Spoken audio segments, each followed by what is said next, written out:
మీరు ఎప్పుడైతే బాప్తిస్మం పొందారో, ఎప్పుడైతే క్రీస్తును మీ ప్రభువుగా మీరు ప్రతిష్ఠించుకున్నారో, అంగీకరించి సంఘంలోకి చేర్చబడ్డారో, భార్య అయినా, భర్త అయినా, తల్లి అయినా, తండ్రి అయినా, పిల్లలైనా, ఎవరైనా అపోస్తలుల బోధ యందును, సహవాసమందును, రొట్టె విరుచుట యందును, ప్రార్థన చేయుట యందు కంటిన్యూగా ఉండాలి. అలా కంటిన్యూగా ఉండటం అంటే ఏంటంటే ఆయన ఆజ్ఞకు లోబడటం. ఆయన ఆజ్ఞకు లోబడటం అంటే ప్రేమ కలిగి ఉండటం. ప్రేమ కలిగి ఉండటం అనంటే దైవత్వం కలిగి ఉండటం. ఈరోజు ఇది లేకపోవటం వలన ఏది? అపోస్తలుల బోధ, సహవాసం, రొట్టె విరుచుట, ప్రార్థన ఇవి లోపించాయి కనుక మీ కుటుంబంలో ప్రేమలు తగ్గిపోయాయి.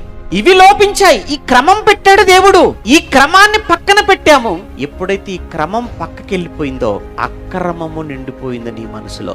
అక్రమం ఎప్పుడైతే నిండిపోయిందో ప్రేమ ఆటోమేటిక్ గా భార్యకు భర్త పట్ల, భర్తకు భార్య పట్ల, తల్లిదండ్రులకు పిల్లల పట్ల ప్రేమలు ఏమైపోతున్నాయి? చల్లారిపోతున్నాయి.